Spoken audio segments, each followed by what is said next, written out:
The presenting sponsor of Pod Save America is ZipRecruiter. ZipRecruiter. Hiring? Then you know you can't afford to miss the right candidate. ZipRecruiter took the inefficient process of hiring and built a platform that makes sure you never miss a great match. They spotlight the best applicants by scanning all the resumes you receive and identifying the strongest matches for your job. ZipRecruiter highlights those candidates in your dashboard so you can review their applications right away and nenever miss out on a candidate with the right experience. Never again will you be stuck with a pile of resumes with no idea where to start. That's God. I've never been stuck with a pile of resumes. Awful. Never again. You've never experienced that? It's horrible. Never again. ZipRecruiter is the presenting sponsor of Pod Save America and the smartest way to hire and get hired. Our listeners can try ZipRecruiter for free. Go to ZipRecruiter.com/crooked and start creating your job post. Once again, if you're hiring, try ZipRecruiter for free today at ZipRecruiter.com/ Oh, you guys, I think tonight's that. You know, Trump sucks. Crooked. That was up.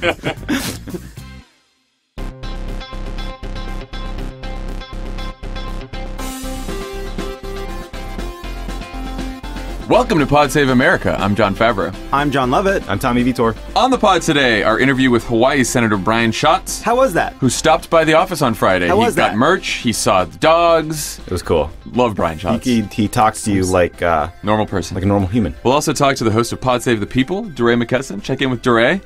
We're here in New York, guys. You know how it is in New York. Because also, we're going to be on Colbert Show. That's We're insane. going to be on The Late Show Tuesday night. It's confusing. Live reaction to the State of the Union. We're talking like real New Yorkers these days. We are, hopefully people will watch it because on opposite us, on Jimmy Kimmel, will be an interview with Stormy Daniels. TiVo her, watch us. Yeah, watch us. Cool.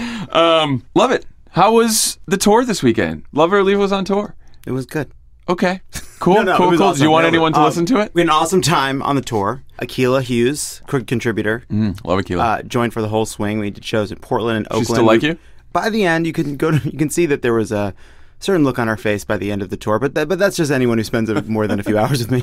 But it was awesome. We had a great Seattle show with Ijeoma Oluo and Lindy West and Akila. That's out now. One of my favorite shows. And You invented a new workout class. we did building the wall. It's going to be great. Liberals are going to build the wall. You're going to pay like $50 a class. Wall fit. And then It's done. climb the wall. Oh, you're going to build the wall. Trump's wall. Oh, Trump's wall. Right. No, I figured that out. Also, go get your tickets for Phoenix and Vegas. Still for sale. Crooked.com/events. We'll be Excellent. going in a couple weeks. All right, guys, let's get into the news. Let's do it. On Tuesday evening, Donald Trump will deliver his first State of the Union address. Last year, he managed to get through his first address to a joint session of Congress without throwing his feces at Ruth Bader Ginsburg, and so She won't be there this year. therefore it was He already declared achieved that goal. a smashing success.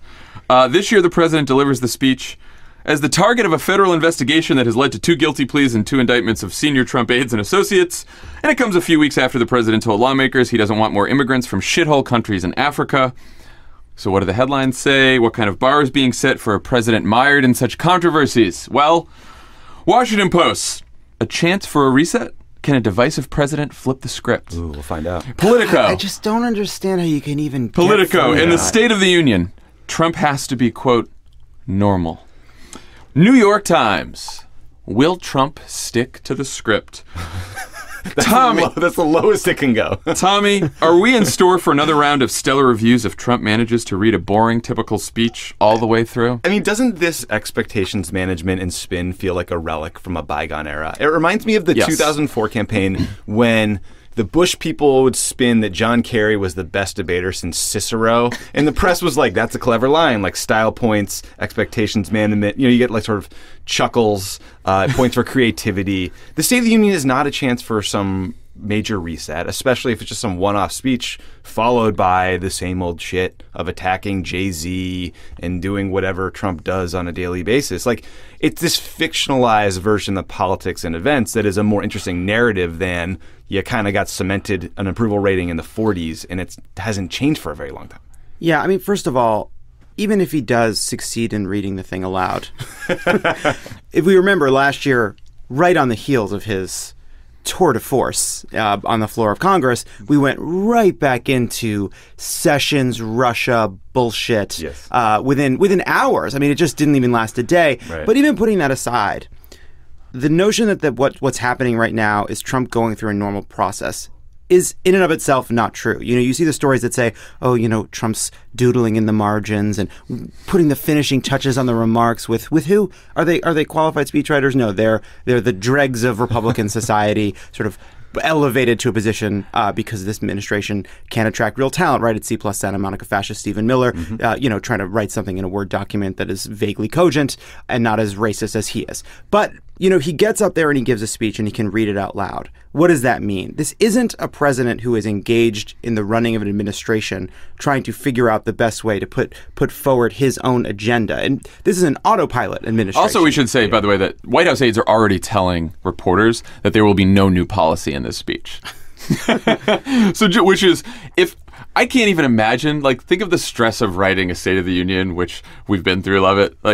Can you imagine if all the communications and political people told us, oh, you guys are going to have to get this done and it's going to have to succeed, but by the way, we have no new policy. We have no agenda. Right. But that speaks to what's going on here, right? This isn't a normal White House. We all know that, obviously. But even by the standard of giving a State of the Union, Donald Trump doesn't sit atop a working hierarchy in which he makes decisions to drive forward the policy he's trying to achieve. He is a separate entity, kind of disconnected from it, eating cheeseburgers and watching television, as Paul Ryan runs policy, as Mulvaney runs policy, as all these sort of snakes in a snake pit vie with one another for power and good headlines as anonymous sources. And so when he gets up and gives a speech, it's not a president letting us know what's going on. It's all just a pretend thing. It's a Potemkin thing. Yeah, he got a lot of credit for the Davos speech, which I read, and I thought it was fine.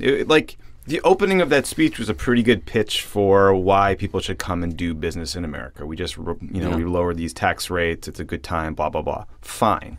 It wasn't some, unbelievable piece of rhetoric or new piece of policy. Yeah, I think this shows the severe limits of analyzing politics by performance, and that those limitations were in place even before Trump. And I don't think we really fully recognized them then, but it was silly when they, judged Obama's speech for performance or George Bush's speech. The way to judge something like this is does he have a policy agenda? Did the speech help him move his policy agenda forward by either swaying public opinion anyway or swaying the lawmakers who he's talking to, right? That's sort of all it is. I do think there's also State of the Unions are sort of stupid and anachronistic at this point. Why do they're like a relic, But, I've thought that maybe if there's one moment in the year where a president of the United States can get up, speak to the whole country, perhaps bring us together, perhaps remind people why they voted for him, then maybe that's a brief success. It's a good thing. But we should say, having been in the Obama White House,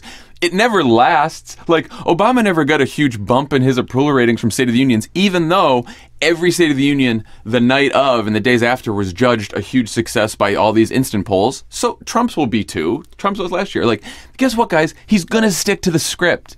Yeah. He does. That's another thing. If you've watched, what else would you say? If you've watched Trump for the last year, he goes off the script and says crazy shit when he's at these rallies where he clearly doesn't have a speech in front of him. Every time he's delivered a speech off prompter, like he did at Davos, like he has in other places, he usually sticks to the script and it's boring. There's no surprise there. Well, he's not getting the rise out of the crowd that all of a sudden he's and Colin Kaepernick is a piece of shit. That's why he doesn't. And he can't do that in Congress. He doesn't do improv unless he's in front of fans of improv. Yeah. But State of the Unions matter insofar as if we had a normal functioning administration, it would say, here are my priorities for the year. The rhetoric really doesn't last, right? I couldn't right now tell you some of the best lines from State of the Unions. Spilled milk. It's spilled milk. Spilled milk. That was it. That's all we can remember. 8 years. Lovett's joke. I wasn't going to say that, but he did body language I was going to say that it was his joke, so I had to do it. Ooh. It is not my joke. Because you didn't use my joke. Lovett wasn't in the White House. He was creating a wildly successful sitcom at the time. I kicked this beehive. I'm going to put it back up where it was. That's how it works. Sorry about that, guys. Anyway, we could talk about spilled milk another time. Here's the point. State of the Unions matter because the president gets up and says, here's my agenda for the year. It's also an opportunity for people to hear directly from the president when they don't normally do that. First of all, Donald Trump is occupying... What? People hear directly from this president plenty. He has succeeded insofar as we hear and think about Donald Trump a fucking ton. But also, it's about whether or not you are laying out an agenda you plan to stick through. The State of the Union matters insofar as it's saying, here's what I'm going to do this year. And if you follow through with that, if you are able to be disciplined and continue using that message drive towards some sort of an agenda, maybe. This guy can't, come on. This guy can't keep an agenda for like 2 hours. And just to add to that, your point is exactly right. But the way you make a State of the Union bigger than just one speech is you have a set of policy agendas and you leak them out a couple days before the speech, so that you own like 4 days of news. They're saying they don't have new policy. And then you go on typically then you go on a tour around the country, and then every day you sell a new policy agenda. What are we even talking about? But this is like we're back in normal world. Yes, we're going to go. But you know what? We have to remember what it was like before. I know. What it was like before is the president gave a speech that he actually had a stake in, and then he went on the road and he said, here's what we're going to do for jobs, and here's what we're going to do for healthcare. Donald Trump is too lazy and undisciplined. He's not going to leave the fucking White House, and so there's no follow-up. There's no agenda.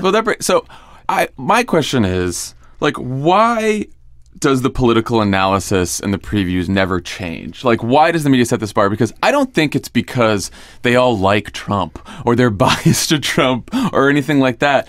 I think it's just because they don't know, like, people haven't really figured out how to cover someone so abnormal, an administration so abnormal, so they fall back on the frames they've used for previous administrations. When it's like, I just get, like, the President of the United States is under federal investigation and has, like, offended everyone in the country who isn't, like, a white man. You know, like, I don't know, and in the world now, the shithole countries thing, like, he is mired in controversies given this speech. If Barack Obama was given this speech in this scenario, or George Bush, or Bill Clinton, or Ronald Reagan, all of the previews would be like, will he apologize? Can he make this right? Will he say something about the investigation? Will he apologize for shithole countries? Like, those would be the tests for this speech. And you don't see any of that because he's sort of inured us to, like, oh, this is how he's going to be. And so that's just Trump, you know? Yeah, it's interesting. I was thinking about, so we had this book, Fire and Fury, and it's written by a sleaze about sleaze to narrate a sleazy guy, right? Fine. Yeah. But it went through the whole body politic. It was like processed like a really heavy meal, right? Would the coverage we have been reading for the past day look different if that book had never even come out? If we had not spent 3 or 4 or 5 weeks talking about just how incompetent and just how ridiculous the administration is? The answer is no. Right. So the book had absolutely no impact, right? Even though everyone recognizes that it's probably at the very worst 75% true. Right. So what is that? That tells me that, like, there is a desire to not truly allow the truth of this administration's behavior and conduct seep into coverage, because ultimately that is a simple and boring story to write over and over again. You know what's funny? I'm glad you raised Fire and Fury, because, like, Hillary Clinton is the person who pops up and the press just, like, hits her with a bat every time she shows up with, like, the normal political sort of status quo of, like, how you judge things before, because she read from Fire and Fury last night. You see people tweeting at the Grammys, tweeting how gross it was that she would read from a book that was so unfair to various people. But, like, if you wonder why the Clinton people go crazy, if you look at the New York Times op-ed page this weekend, one had a column for Maureen Dowd that talked about how Hillary enabled Bill's bad behavior, a column she's been writing for 20 years. And another lauded Melania Trump as some, like, transgressive first lady breaking the mold because she didn't go to Davos after it was revealed that her husband paid off a porn star he slept with. Like, yes, things are graded on a weird fucking curve. I forgot that, Tommy. He's giving a speech right after it's revealed that they paid off a porn star he was sleeping with right after his wife had a baby. He's a gross person. That's another thing. Okay. Anyway, so that's happening. The response to the State of the Union will be delivered by friend of the pod, Joe Kennedy, the 37-year-old third-term congressman from Massachusetts and the grandson of the late Robert F. Kennedy. Before we get to the selection of Kennedy himself, what do we think of State of the Union responses in general? Does anyone watch it? That was it. That was my fart noise is what I have to say about We all remember Little Marco's Water. We all remember, what's his name from Louisiana? Bobby Jindal looking like a Bobby Jindal shitting the bed. Criminal Bob McDonald trying to speak in front of a crowd in Virginia. It's hard. It's a hard job to have. It doesn't really matter that much. No one watches it. No one matters that much. I happen to think Joe Kennedy is great and inspiring. I think he's a great speaker. I don't know why we live in a world where there's controversy around every single thing that happens. Like, I just don't care that much. Good for Joe Kennedy. Yeah, it's one response. I don't know why he took that baton. I would have left it where they tried to get. It's like, that's a take it. No, I don't want it. Right, like, it's great he can articulate progressive values. You can never match the stage that the President of the United States is on, so you always kind of look diminished in comparison. The Democratic Party's in this weird place where I'm sure they didn't want to pick anybody who could conceivably be seen as running for president. Yeah. So gets you to a different set of candidates. I'll tell you, there's not that many stars in Cook. Well, I mean, like, literally everyone's floating that they're running for president. So that's what I'm saying. If you take those people out of Congress, like the rest of the crowd, Joe Kennedy has an incredible future. It's probably just not 2020. Right. And he's young, right? Like he doesn't represent the Democratic coalition in the sense that he's a woman or a person of color, but he's young in the future. So you know what, Joe? Good luck. You're going to get bad reviews, and hopefully you'll be able to come back from it. Yeah. That's the truth. We're expectation setting for you. Yeah. Okay. At least 5 Democratic House members, including civil rights hero Jon Lewis, will boycott the State of the Union.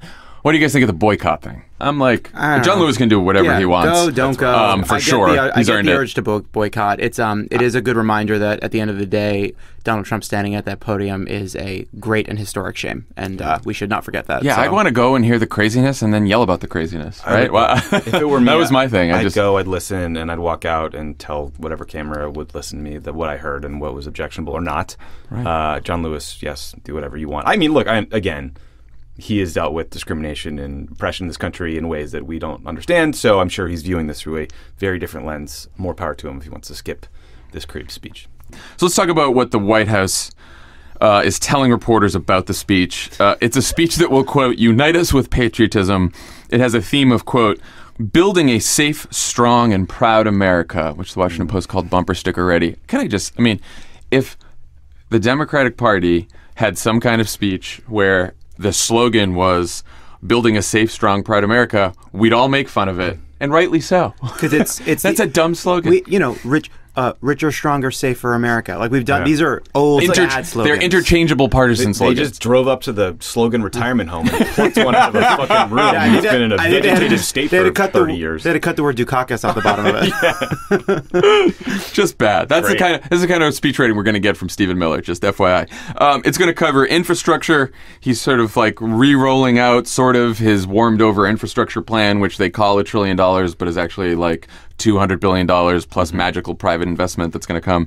He's going to cover immigration. That should be fun. National security and the state of the economy. We're going to get to the economy and dig in. But first, Tommy, what are you looking for in national security? What do you think he's going to... You talk about North Korea. Are you looking for what he says about North Korea? Don't call a continent a shithole. Don't flip out everyone in NATO. Don't bait a nuclear-armed madman. It seems like all they're going to mention is that he moved the embassy in Jerusalem. I'm not sure what else. Like we're sending more troops to Afghanistan. It'd be good if he talked about that. It'd be great if he visited Afghanistan, but I don't have much in terms of... There's not much leaking out in terms of expectations. Got it. So I want to dig into the economy here because I've noticed a narrative developing in Washington that the economy is now a political strength for Trump, and Democrats had best be worried. Now, I've seen this narrative in multiple media outlets, but I will read from Saturday's Axios newsletter because no one sums it up better. Imagine a more restrained President Trump like we saw on stage in Davos. Sans the impulsive and offensive rants against Muslims, immigrants, and women. We might be talking about a resurgent golden age for America. Record low unemployment, economic growth here and abroad, employers handing out bonuses thanks to a new spirit of America first for our economy.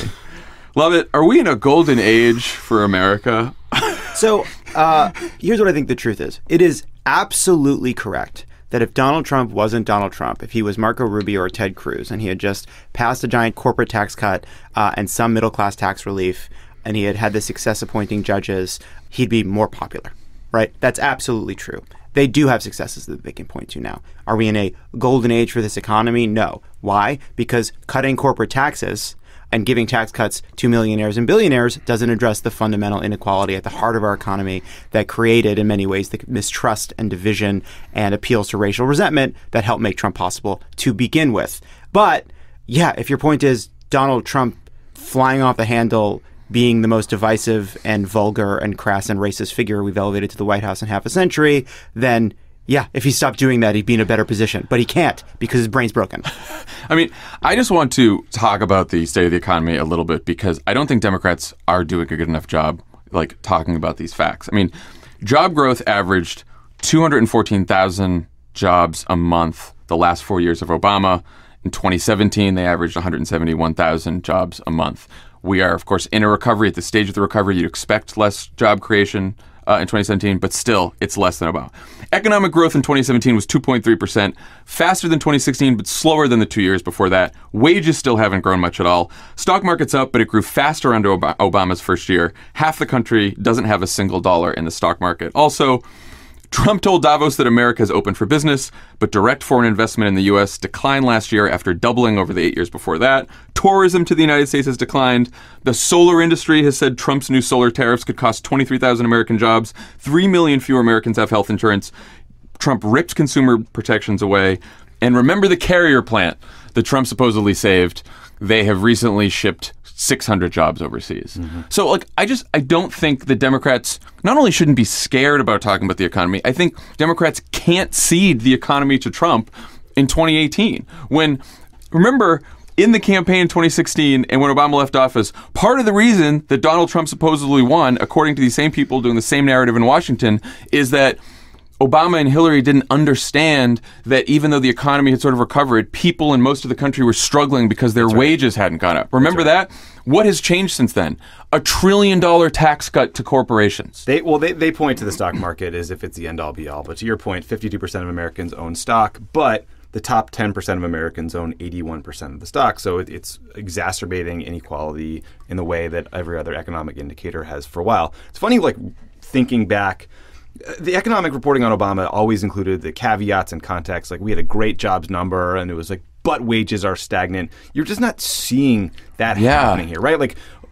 I think the reality is, I remember sitting in an NSC meeting with Obama before a G20 or something, and he was getting briefed on the Greek debt crisis. And one of the economic advisors was this is the asteroid heading towards the global economy that could destroy everything. And he was like, hey guys, a month ago you told me that energy prices were the asteroid heading towards the global economy that could destroy everything. So could you pick a fucking asteroid? Because this feels kind of out of my control. And I think that's the reality. The president doesn't control the US economy or the global economy. A lot of what's happening now is that the ECB, the European Central Bank, what they did is sort of ramping up, and Europe's cranking. A whole bunch of other parts of the globe are also doing better. So that's sort of lifting all boats. Trump will take credit for that.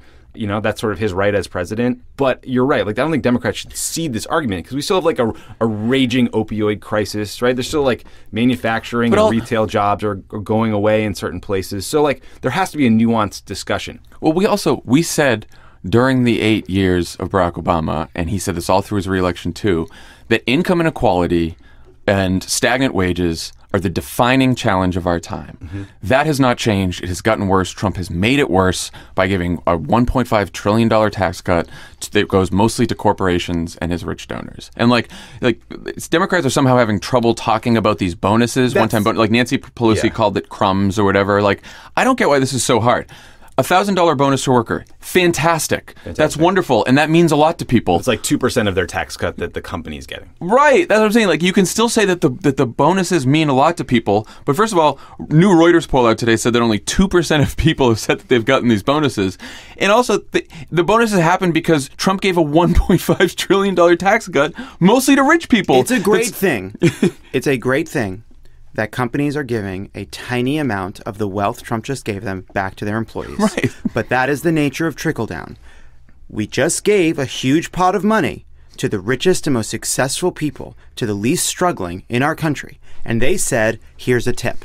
And that's fine. And most of it they're going to pocket. And most of it profits. they're going to pocket. And most of it they're going to pocket. And so, that money is not going to go to healthcare, education, housing, transportation, childcare, all the things that could help people. It is being paid for with rising debt. It is being paid for by growing inequality. And that is the problem everyone claims is the most important problem to solve, just like Jon just pointed out. So Donald Trump has done nothing to address the fundamental problems at the heart of the economy as a result of the trade and globalization that he complains about, as a result of automation, which no one has explained to him before, right? As a result of dynamism and fundamental shifts in how people work and the way they live their lives, the decline of unions and all of it. Neither party has successfully addressed these fundamental problems. And the reporting on this is not great. people just don't get economics. Like Brett Stevens wrote this whole big piece about how allowing Apple to repatriate money that it had made abroad to the United States with a huge tax cut meant that they could now open another office here and create a whole bunch of new jobs. He just fundamentally didn't understand that what they would have done before is just one entity would loan the U.S. entity money, and they could invest the same amount of money with just using like accounting gimmicks, right? Like this didn't use a fact checker on that column. Yeah, could have used a fact checker. Could use an economist like Paul Krugman, whoever's down the hall. But one thing though, we also I think should be clear-eyed that cutting the corporate tax rate, right? This repatriation, it can lead to money coming into the economy if designed right. For sure. Yeah. We had a corporate tax cut plan in the Obama years, and Congress never did anything about it. Like there was a way to slightly cut the corporate tax rate without cutting it as drastically as Donald Trump did, which we can't afford because now we have all this money that could have been going into all kinds of investments for this country. Like, that would attract jobs in business. Imagine reform to our education, tax code. skills, training. Right. Imagine reform to our tax code that lowered corporate tax rates, but didn't pay for it by borrowing from the future, by cutting healthcare, by shifting the tax burden down to the middle class, but paid for it in a more fair way, in a more progressive way, right? That would have been something that would have actually made a huge difference in people's lives while getting the result that Trump and the Republicans and the Koch brothers and all the rest seem to want by lowering corporate tax rate. But the point is, Democrats should talk about this every day. Democrats should talk about the economy every day. And don't be afraid of dumb media narratives and think that, we have to talk about other stuff because now Trump's strong in the economy. Make the fucking argument, push, move the needle. And by the way, for every $1,000 bonus, there are reports of factories closing and layoffs and declining wages and stagnant wages. Live by anecdotes, die by anecdotes, right? They are cherry-picking information, but economies are complicated. Some people are doing better and some people are doing worse, and that is always true. All right. Let's talk briefly about the latest in Trump's probably illegal and definitely unethical war against his own Justice Department. We learned from a few stories over the weekend, first the Post and then the New York Times, that Trump has put pressure on the Justice Department to release the memo that Devin Nunes wrote that apparently reveals, an FBI conspiracy to elect Hillary Clinton, which went really well. His Justice Department has said that releasing the memo would be extraordinarily reckless. We've also learned that the reason that the White House and Trump want the memo released is because they believe it will provide them an excuse to fire Deputy Attorney General Rod Rosenstein. Cool. Trump selected this Deputy Attorney General himself, but of course, if Rosenstein was fired, he's the one overseeing the Russia investigation because Jeff Sessions had to recuse himself because Jeff Sessions could be incriminated in the Russia investigation.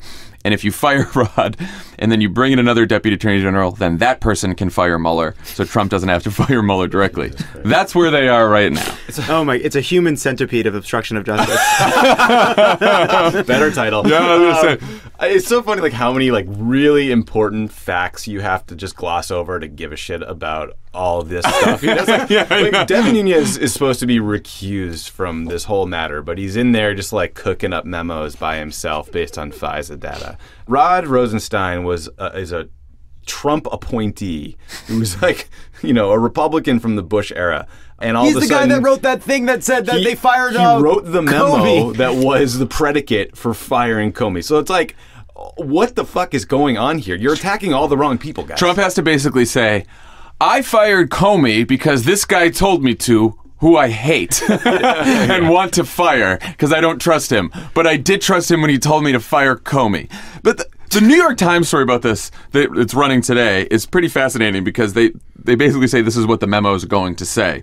We learned from the New York Times that Rosenstein approved an application to extend surveillance of Carter Page shortly after he took office last spring. Carter. The big reveal from Release the Memo is that Trump's hand-picked Deputy Attorney General believed that he had probable cause to extend surveillance on a former Trump advisor because he thought he may be acting as an agent of Russia. John, Carter's in the secret society, which is the other part of it. This Republicans want this to come out. The Trump appointee thought that they would continue the surveillance that the Obama administration started because they think the guy's a Russian agent. Cool. Awesome. The Trump going through non-loyal people. It reminds me of every once in a while we'll get an email about some politician who just can't seem to find a great speechwriter, and they go through them one after another. Like, this speechwriter wasn't inspiring, and I had this speechwriter, and they couldn't make me seem good, and I got this speechwriter, and they didn't sound great, and I didn't like them. And somebody was like, maybe you suck. Maybe you can't deliver a speech to save your life. It's like, you're not going to be able to find a great lawyer to do your bidding at the Justice Department because the president is a criminal. I also just want to remind everyone, Paul Ryan sided with Devin Nunes to cook up this whole stupid plot with the memo and all this garbage over the DOJ, Trump's DOJ, who said it would be extremely reckless to release the memo. 1. 2, I'm so sick of these Republicans like Lindsey Graham and Susan Collins being all mealy-mouthed about whether they should put forward legislation to protect the special counsel's office. You guys drafted a bill, pushed to get it done. Like, how many times do we need to read that Donald Trump wants to fire the guy? It's also like, when is the right time to pass a bill to make sure the president can't fire Robert Mueller? Is it before he fires him or fucking after? You ridiculous. Also, just remember, when this memo comes out, it's supposedly going to reveal, again, I guess, that the dossier was paid for by partisan. I don't care if fucking Christopher Steele is getting paid by what happened royalties, okay? Like, the reason that the FBI opened this investigation into the Trump administration was not the dossier. It could have been paid for by selling uranium via the Clinton Foundation. The dossier merely corroborated evidence that the FBI already had. We have seen mountains of reporting that says that. Mountains of reporting. It could have been Anthony Weiner paying for it with the Cash App. I don't know. Everyone has done a pretty good job, and the reporting has been pretty great, just previewing what's going to happen and how bullshit this memo is. But I want everyone to be prepared. Everyone should be prepared for when it's released, and we go through 5 days. Maybe 6 days. Did you see of Robert what Mueller? Will Democrats do now? The whole investigation is fucked. Maybe Trump will be president forever. Did you see that Trump threatening to fire? That I think Manchin said it was just New York talk. That was so weird. What Why is Joe Manchin defending that? Dude, what are you doing? I love the idea that, like, yeah, you know how people in New York are, you know? Always obstructing justice. Hey, forget about it. Fire the special counsel. Pizza. I just can't believe I'm taking the subway. Welcome to New York. We like to obstruct justice. I'm at the Statue of Liberty. I fire Mueller. I thought the character arc for noted. I thought the character arc for noted moron Devin Nunes had ended when he was supposed to recuse himself, and when he made a fool of himself, like climbing over the White House fence to cook up intelligence for the NSC. How is this diving out of an Uber? In our lives? He's a clown. Well, always can't forget. Mild-mannered wonk who will be sitting behind the president tomorrow night is at the heart of all of this, because all it takes for the House to behave responsibly is for Paul Ryan to say that the House is going to act responsibly. He is enabling all of this every single Paul day. Ryan is a co-conspirator and a cover-up right now. He doesn't even know what he's covering up. He doesn't even know if there's crimes at the heart of this, but he is willing to cover it up anyway. He just wants to impede this investigation any way he can. He just wants to get one more year of donor-sponsored legislation over the transom before he loses his speakership. In fairness, the Coke Summit looks really fun. So.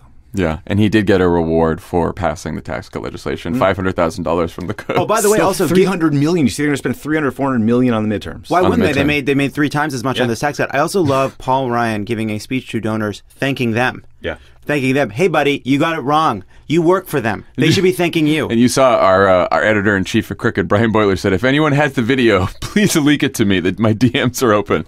Looking for that video of Paul Ryan thanking his donors. Would love that for some ads. That'd be cool. Oh, man. There's so many places where that exists, right? Because he probably did it at the studio on the house side. You know, they go to that studio. Yeah. Hey, you down there? You down there in that studio? Maybe some of his old waiter friends at Tortilla Coast have a copy. Ooh. Yeah, back when he pretended to have a summer job. Isn't that how we got the Romney tape? Some caterer? All right. When we come back, we'll be talking to the host of Pod Save the People, DeRay McKesson.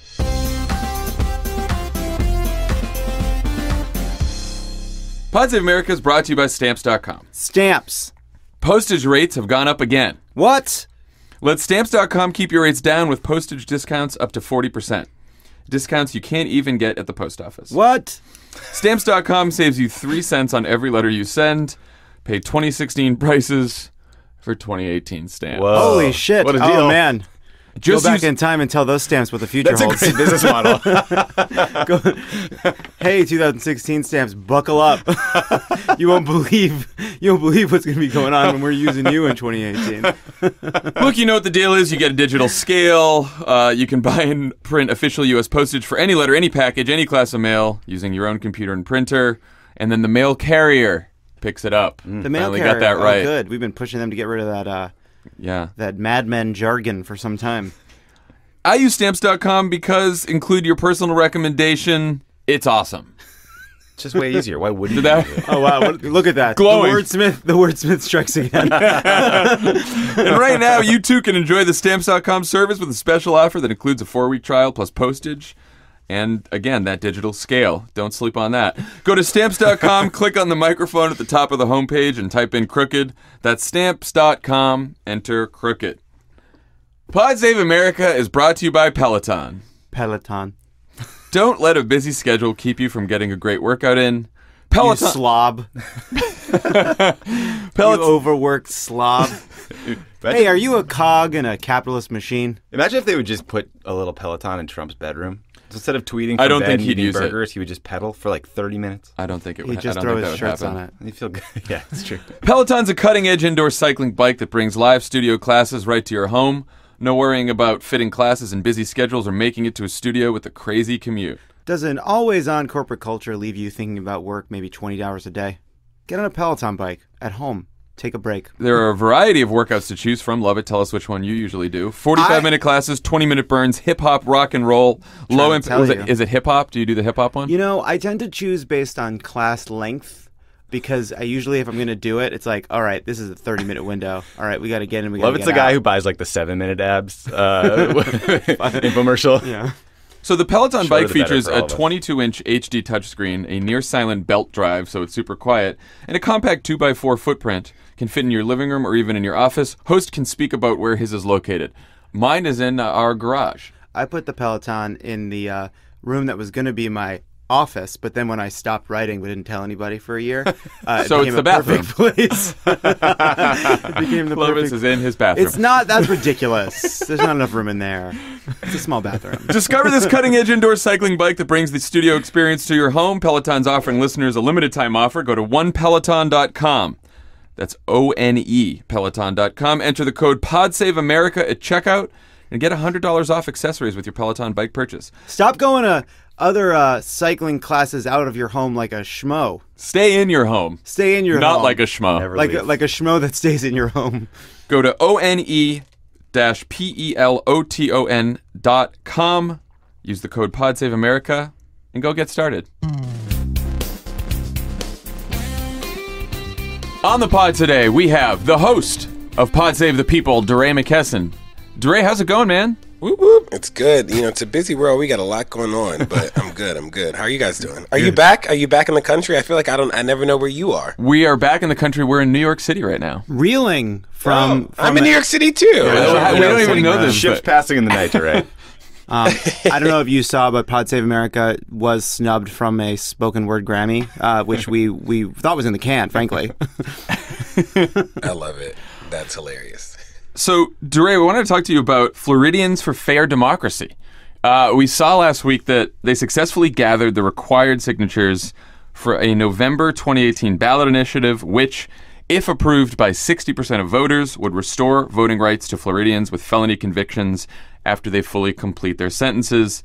DeRay, tell us more about this campaign. I know you guys have been involved a little bit. What's going on? Yeah, we're working with the Florida Rights Restoration Coalition, incredible group of activists and organizations in Florida. You know, it's about 6 million ex-felons in the country can't vote. Almost 2 million live in Florida. So they got enough petitions to make it work. And the petition law in Florida is not the easiest to work with, but they did it. You know, and we helped them. You know, Katy Perry and Lady Gaga and Jay-Z and Big Mensa let people get petitions at the concert. They let organizers come and get petitions, which was dope. We helped provide a mailing campaign. The ACLU chipped in, and a lot of local organizers. Desmond Meade, shout out to him, who helped lead the coalition. and let this work. So it worked. And, if you think about Florida, Trump didn't win by a ton, Bush didn't win by a ton. Giving 2 million people the right to vote would have a huge impact. Yeah. So, Dre, you guys did incredible work to get this thing on the ballot. What happens next? Like, how do we get this initiative approved, and how can people listening help if they really care about restoring voting rights to these people? Yeah, so the organizers in Florida are leading this effort, and now it goes on the ballot in the fall. So I think that what'll ramp up soon will be messaging to voters so they know this is a good thing.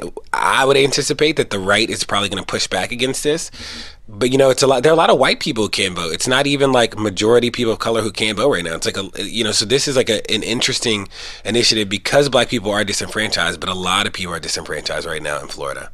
And one of the reasons that you guys targeted Florida was because it doesn't have one of the highest rates of incarceration. I also know that it has, obviously, laws where you can put something on the ballot, which helps. Yeah. So a lot of, in Florida, it's something like theft over $300 makes you a felon, right? So it's like when people think about felons, they think about they're like, everybody killed 10 people. And it's like, that's actually not what's happening.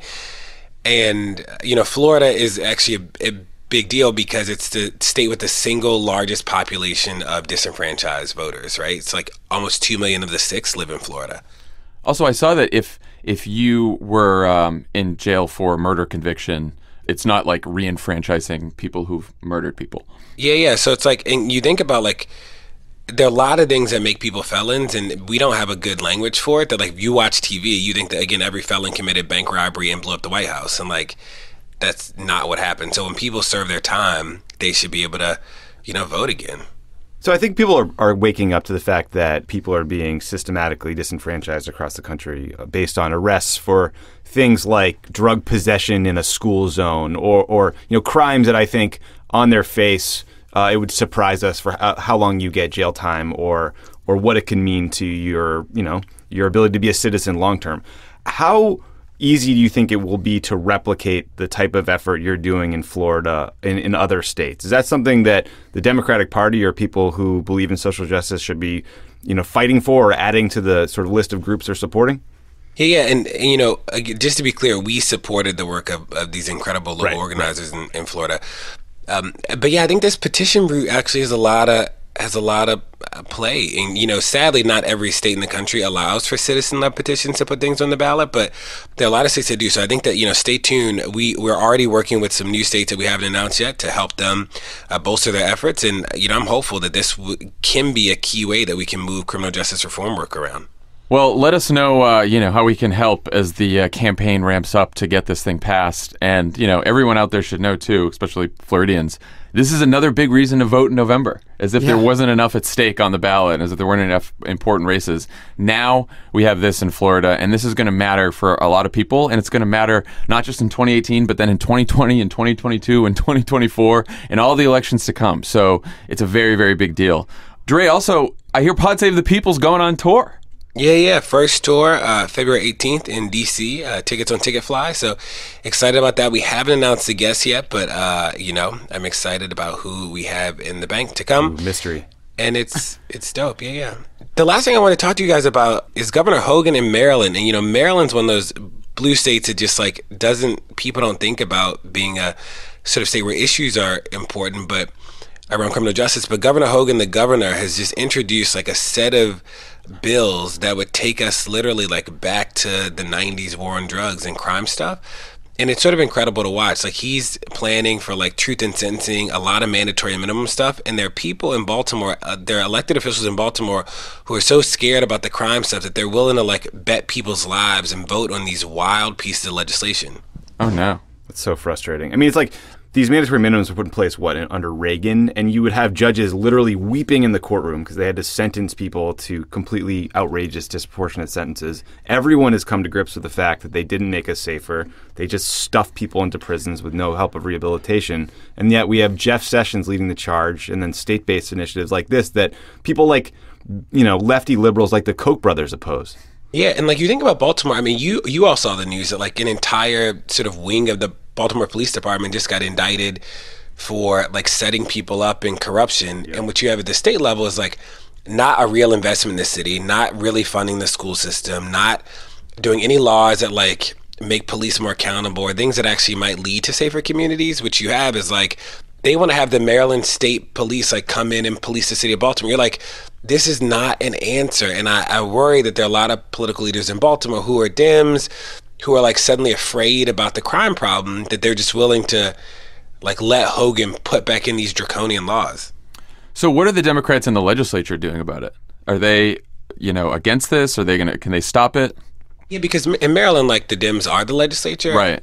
People are just afraid because crime is there's so many murders in Baltimore. Mm-hmm. People are just afraid. And, what they would say is that they're knocking on doors and people are saying that they want more police.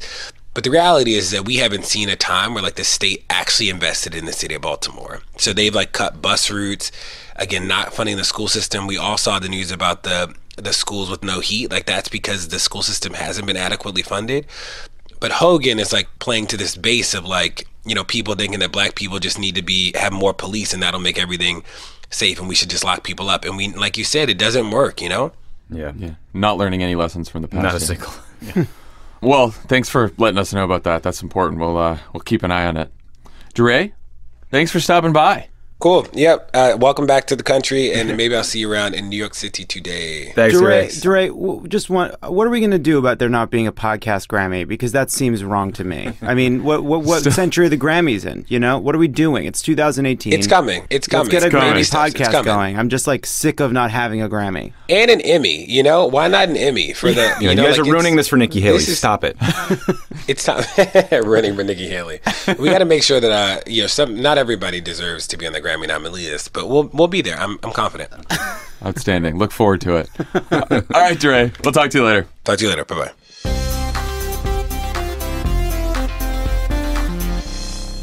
Pod Save America is brought to you by Blue Apron. Blue Apron. As you all know, Blue Apron is the leading meal kit delivery service in the United States. I knew that. And while many people know what they do, many don't know about the types of meals you can eat when you cook with Blue Apron. I'm going to say that's false. If you've listened to this podcast, you certainly know the meals. John, shut up for a second. You're not just going to get burgers, John. You're going to get shortbread burgers with a hoppy cheddar sauce on a pretzel bun, John. Love it. I have bad news for you. Wait. I think I have lured you into a perjury trap. Oh no, hoisted by my own petard. I am Bob Mueller.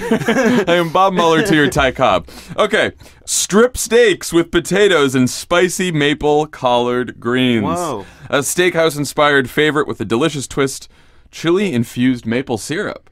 With incredible ingredients and chef-designed recipes, Blue Apron lets you see what the power of food can do. They deliver fresh, pre-portioned ingredients and step-by-step recipes right to your door that can be cooked in under 45 minutes. The menu changes every week based on what's in season and is designed by Blue Apron's in-house culinary team with 12 new recipes each week. February's featured meals include spicy chicken and stir-fried vegetables with jasmine rice. Okay. I think Tommy gave them. Yeah. I hate that. Patented Favreau. What a weird noise we make about food.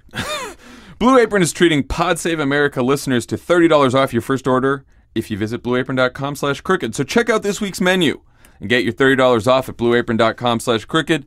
Blue Apron, a better way to cook. It's a better way to cook, John. And Pod Save America is brought to you by the Cash App. Cash App. Do you know that at the Love It or Leave It live shows, which were a smashing success, people just demanded Cash App advertisements during the show? They were very upset. There was some talk of how to pay for something. There were shouts of the Cash App. People were shouting the Cash App. I don't remember who we were paying. We were trying to pay for the wall, I think. I want to know what other company that was funny has consumers shouting for their advertising campaign. Yeah. You know what? Come to Pod Save America and Crooked Media. We'll take your brand for a real joyride. The code is PodSave. You're going to get on your friend's phone if you don't have it already. You're going to switch to the Cash App. That's $5 for you. That's $5 for Time's Up, which is legal defense fund for women who've been sexually harassed or abused in the workplace. What else? It's the easiest way to pay people back. It's so easy. It's very simple to use. You know what you should do. You know we're not using the other apps anymore. We're not using the other apps anymore. We're switching to the Cash App. We're not broadcasting our payments to other people on social media. No one We're cares. just using the Cash App, and we're giving to a good cause, and we're also getting $5 if you want. If you want. If you want. Cash App. Code is PodSave. Switch today. On the pod, we have with us Senator from Hawaii, Brian Schatz. Welcome to the pod. Thanks for having me. I'm honored to be here. In studio. We have an in-studio guest here. exciting. On your way home to Hawaii. On my way home to Hawaii, nice to meet your dogs. Luca loved meeting you. She said you were incredibly thoughtful. She appreciates your voting record on a lot of issues. I felt like she was a little distant. No. Listen, she was upset about the shutdown. She wanted a couple more days, but she's okay. She gets it. She's okay. She She's processed it like Yeah. I did, and now I feel like a lot calmer about what happened. Leo's out there screaming, no dream, no vote. So start with the shutdown. We spent a lot of time trying to process everything that happened last week. You were the first person we've spoken to from the Senate since then. Congratulations. So you voted for the funding bill that failed, that led to the shutdown, and then you voted for the funding bill that passed, that reopened the government, both short-term CRs. So I voted no on Friday night, and Right. then yes on Monday. And look, I think there's a lot of angst out there, and I think the foundation of that angst is that we're worried about the dreamers. You know, we're having a little bit of a disagreement about tactics. And my own judgment is that we have this great big movement that continues to grow, and as a result of its size and its ferocity and its intensity, that we have a lot of people that want to know exactly what the plan is. And from Schumer's standpoint, and I'm not his spokesperson, but this is how I view it, we tried to get maximum leverage to put DREAM on the table. And then the job of leadership, you know, especially Senators Durbin and Schumer, is to try to figure out when that maximum point of leverage is and try to see what you can get for it. The judgment that was made over the weekend is that getting DREAM on the floor on February 8th from the standpoint of a neutral bill was a pretty significant give. And I kind of understand that, you know, McConnell went out there and said that what was offered on Friday was the same thing that was offered on Monday. That's actually not true. First of all, Leader McConnell just sort of said, we will take this up in due time. But the play was, on the Republican side, to take it up in the last week of February, first week of March, and take up Tom Cotton's bill. And the reason that that's important tactically is that there would have been a lot of desperation to save the Dreamers. And what they're trying to do is, if they do anything for the Dreamers, it's going to be in exchange for a bunch of draconian, sort of nativist provisions in permanent changes to immigration law. So what we got was a commitment to move this all the way up by almost a month. And then second of all, this kind of is in the weeds, but it's important. The bill that you start with when you begin debate very much matters, because if every amendment is subject to 60 votes, what they were going to do was start with Tom Cotton's bill. And now we have a commitment to start with what they're calling a neutral shell. Now that's kind of, there's going to be some wrangling, but the agreement is that it has to be something that Schumer agrees to, which means Durbin agrees to, and it will be something that this bipartisan group of about 20 members want to put on the floor. Therefore, it won't have all that nasty stuff that Tom Cotton and Stephen Miller want, because trying to get 60 votes to repeal each individual odious provision was going to be impossible. So listen, I'm not pretending we just won the weekend, but I do think we made a significant amount of progress, and there's no way that DREAM would have been as prominent in the sort of eyes of the public were it not for what we did over the weekend. A statement and a question. We take Mitch McConnell at his word on this podcast. His word is bond, so I prefer not to hear that he may have misled anyone. Second, for those listening, for context, I think what you just said is really important. You know, maybe if you don't know Senator Cotton's record, you don't quite get the significance. Is it fair to say he's one of the most strident anti-immigration senators in the Senate? Is he the most right-wing senator? It's probably a tie with him and Ted. Oh, yeah. Ted Cruz. But they, they want to use the Dreamers as leverage. And what's so awful about this is that we're in a situation now where the president says he wants to do something on DACA, and actually, you know, the things that he's saying are similar to the things that Durbin is saying. Obviously, Pelosi and Schumer are on the side of the Dreamers, and Ryan and McConnell have all said we need to take care of this problem. So what's weird to me is, what are we negotiating for? How are you using this as a sort of democratic ask? And in exchange for that, one-time statutory fix to save these people from deportation, they want to make permanent changes in the legal immigration law. That was literally never on the table until about 3 or 4 weeks ago. And what they want to do is reduce the number of people coming into this country by about 75%. And that's not a one-time deal. That's on an ongoing basis. So Stephen Miller rolled out this thing yesterday via conference call, perhaps to distract from the New York Times story. And there were, listen, what they did on Dream or what they've said they want on Dream is fine. But, what they're calling chain migration is an epithet. It is a nativist term. It is a way to be derogatory about the way that 75% of all people coming to America legally do so. And it's the way most of us, or I should say our families, come to America. So the idea that the only people we should be worried about are either laborers or EB-5, where you pay basically $500,000, make an investment and get citizenship, right. or you're an engineer, you're highly skilled, and you're coming in through the H-1B process. That's its own thing. But the story of America, right, is you come here with nothing and you build something. So the idea that we're going to treat America like it's a prep school or a country club where we see what your qualifications are and see whether you're going to sufficiently contribute, the idea is you show up with a desire to participate in the American dream, and then you make it happen for your family. How confident are you that you can get a bill out of the Senate that doesn't curb legal immigration like that? Do you think there's enough Republicans who will say, yes, maybe we want border security, maybe we want changes to the lottery program, but we're not going to go down the road of curbing legal immigration by 50% or whatever Miller wants to do? So I don't know. I mean, I got out of the prediction business after 2016. Us too. I was trying to figure out on your bio whether that was sarcastic that you nailed the result of the 2016 election. Very sarcastic. Okay. Yeah. But no, I really don't know what's going to happen. What I will say is that we now have the best possible. Listen, the Republicans have literally never taken up an immigration bill when they're in charge of the chamber. The only time we did it was with Harry Reid running the chamber. So now they're taking it up. Now we have a bipartisan group who is working in good faith, and the preliminary conversations have been good. I don't want to be Pollyanna about what happens next. I think there are a number of members of the Senate who will try to poison this thing and will try to do, basically fodder for political ads and scare everybody about immigrants. So there are going to be tough votes, and we have to hang together. Do I think we can get to 60?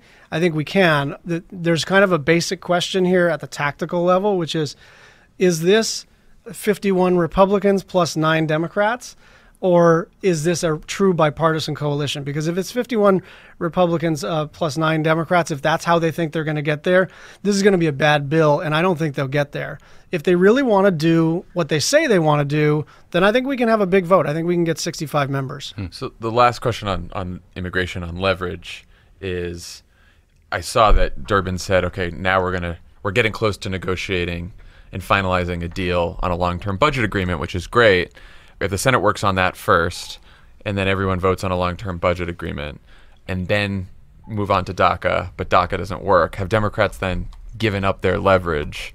Or how do Democrats plan to sort of force the issue before March? Let me just say it this way. I think we have points of leverage all the way through the process. And the Democrats, listen, the minority party, and we should remember this when we take the Senate, and God willing we will, and everybody will work for that outcome in 2018. But remember that the minority party can really slow down the United States Senate, and we can use leverage. I mean, almost in any day, we can slow the Senate to a halt. So causing a government shutdown is not our only point of leverage. I think I would be unwise to sort of list our various points of leverage, but they need to pass bills, and they always need 60 votes to do so. So they're always going to have to come to us for participation. I think shutdowns are very unlikely going forward, which I'm not so sure is a terrible thing. We were talking about before we went on the air about sort of having mixed feelings about shutting the government down. We're the party that likes to help people, and we're the party that likes the government.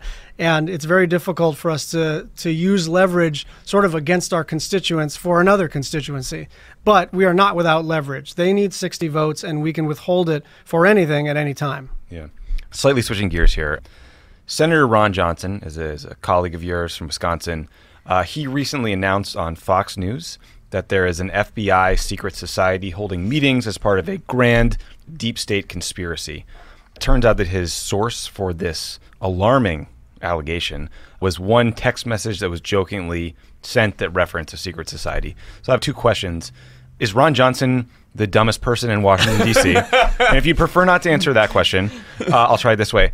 How does someone who managed to get elected to the United States Senate believe something like this?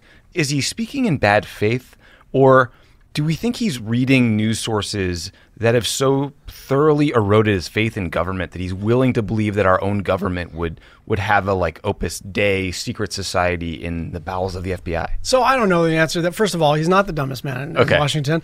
Long list. It's a 50-way tie, and he's not in that list. Okay. But, listen, Bron and I have an okay relationship. I disagree with him on a lot of things. My instinct is, and I haven't spoken with him since this went down, is that someone gave him a talking point and he ran with it. Because he is smarter than that, and that is clearly not true. And all you had to do was like 30 seconds of research to realize, first of all, you should use your instinct and say it is very unlikely that there is a secret society within the FBI. Okay, but let's assume that your instincts don't tell you this smells a little funky. A little bit of research would have showed that someone was making a sassy and somewhat unfunny joke, and it was a one-time text. But what made me a little nuts is I guess we've all become inured to the idea that the sort of Fox News ecosystem takes stuff and runs with it. Right. And that is what it is, and I'm not sure that we can penetrate that ecosystem. But I saw CNN sort of... and they were doing the factual reporting along the lines of there is no secret society. But when you're like in the airport or at a diner and all you see is like sort of this open question, is there a secret society? FBI secret society shows maybe not. And I'm thinking the responsible thing to do is not to take this thing, chew on it, and come to the conclusion that it's all nonsense, but rather to come to the conclusion that it's nonsense and not even give it the light of day. Right. That was what made me a little nuts. I know what Fox News does, but I think some of the mainstream outlets need to be responsible enough to dismiss it and not run it. I mean, listen, like a local news station, if you try to pitch them something, they go, no, we're not doing that. So I'm totally with you there. I mean, like, I'm on board with, the press has to do a little better on these things. But again, on the House side, you have Devin Nunes, who made a complete fool of himself early on in the Trump administration by cooking up this intelligence plot with, NSC staffers, has now drummed up this release the memo conspiracy where he's saying that there's some FISA-derived data that he's put into a memo that shows massive wrongdoing in the FBI in the lead up to the investigation, to the election. Is there anyone in leadership, either on the Senate or the House side, going to these guys and saying, cut it out? Yeah, cut it out. Cooking up conspiracy theories is bad for the body politic writ large.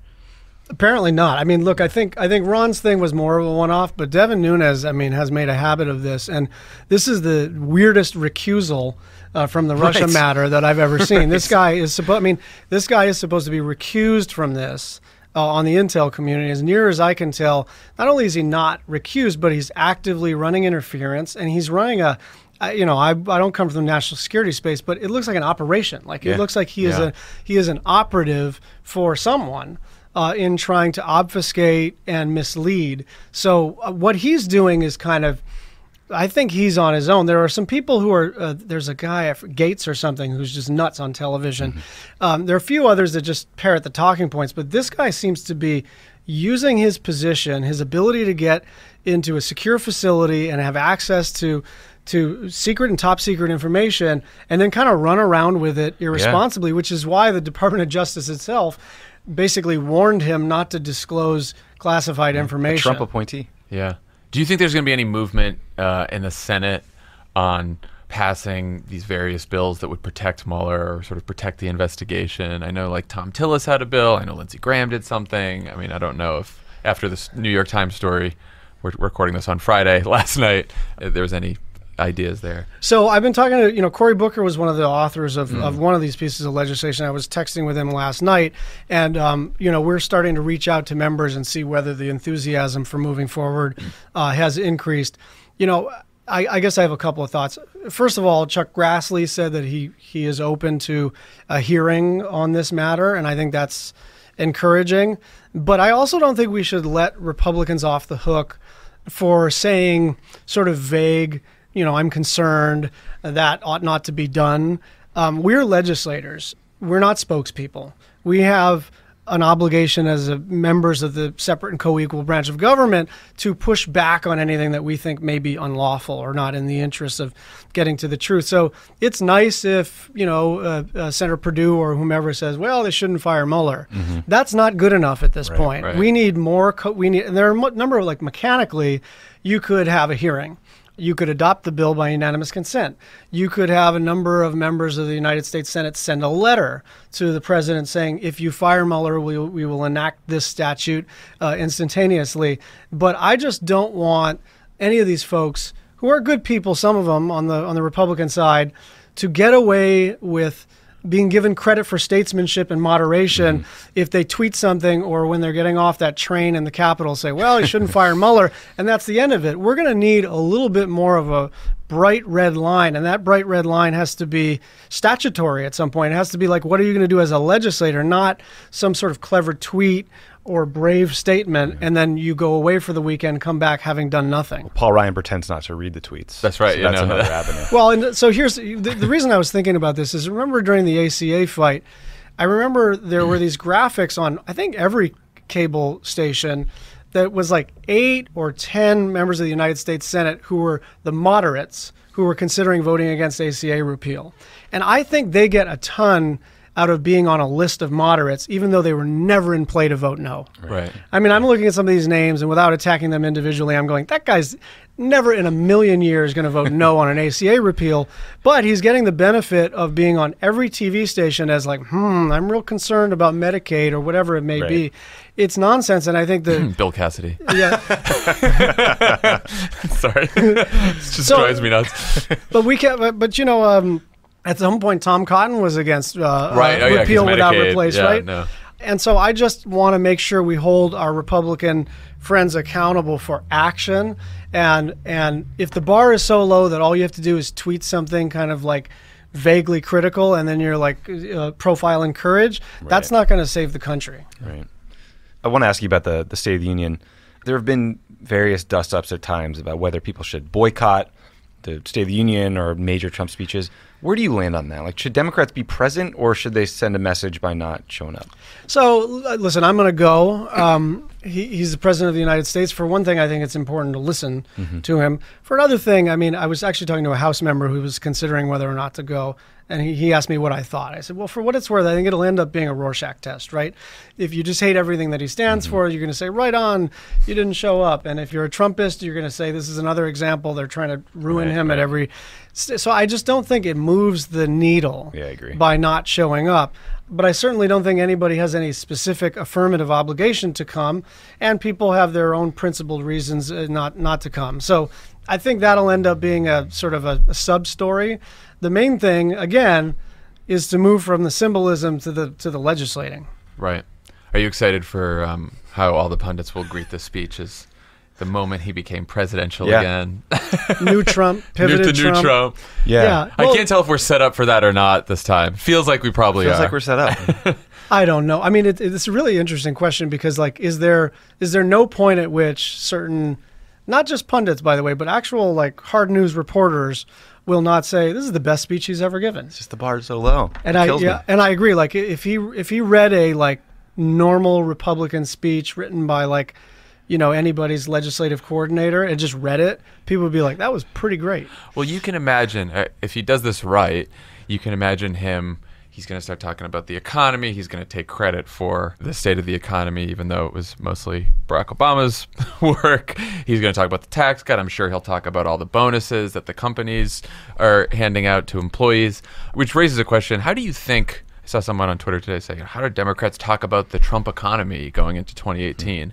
How do you think that Democrats running in 2018 should talk about the Trump economy, the economy in general? And, like, do you think in general they need to make their campaigns about more than Trump, or do you think it's basically just a referendum on Trump? So, first of all, I think that the part of this electorate that is going to treat this as a referendum on Trump sort of already exists.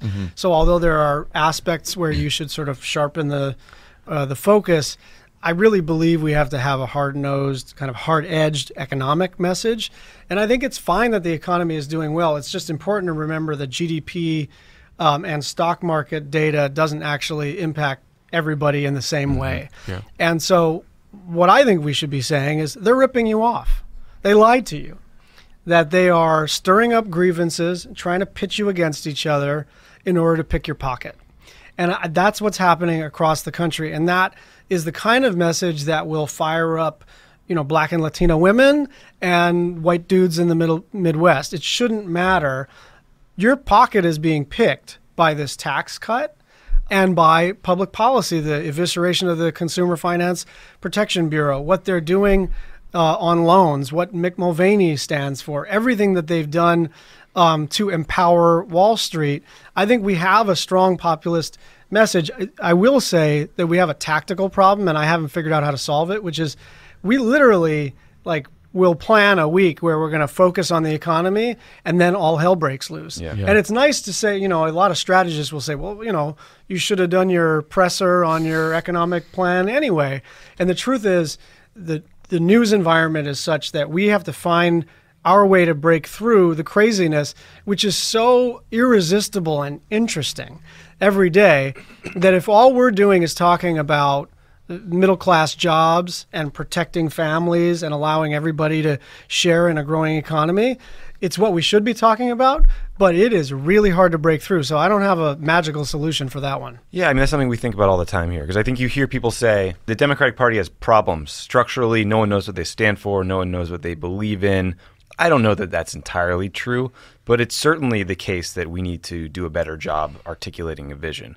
But going into 2018, it seems clear to me that it's going to be a referendum on Trump. So do you have a sense of, I know you said you don't have the exact solution, but a sense for how we should strike a balance there? I mean, do you think the Senate and the House are going to start putting forward more of an affirmative legislative agenda that we can point to? Yeah, and we will. Okay. Actually, it's funny because we actually had a bunch of things to roll out in January, but all hell broke loose. As usual, yeah. But we will. But here's my judgment. I think that the message could very well be, have you had enough of this crap? Yeah. And that can apply to Trump and his conduct. That can apply to the sort of nativist stuff that I think burns. It can apply to the stuff that's happening with civil rights and human rights and gay rights and women's rights and in policing. But it can also apply to the fact that they are basically using all of that as cover to pick everybody's pocket, that they're ripping you off. And I think have you had enough of this is a relatively strong, straightforward, anti-incumbent message. I mean, one of the challenges that we have because we're the party of government is that we still act like the incumbents, even if we're not the governing party right now. We do not run the government, and yet we still want to defend the role of government in society. But right now we have to run against the establishment, and that establishment is Donald Trump, Paul Ryan, and Mitch McConnell. We just have a tendency to allow them to sort of outflank us on the anti-establishment side, which is preposterous. They run everything right now. So I think we can run a strong anti-establishment campaign, which can be sort of, irregardless of whether what's motivating you is what they're doing to the kids on the border, or whether you care about what Betsy DeVos is up to, or whether you care about inaction on climate, or whether you're pissed about net neutrality, or what they're doing with marijuana. It's like, have you had enough? Had enough question mark. That'll fit on a bumper. I like Yeah, that too. but you guys are the message gurus. I'm just a legislator. Well, I wanted to ask, so you're one of the few politicians who I follow on Twitter who sounds like a normal human being. Chris Murphy. Yeah, actually, no list. through your tweets.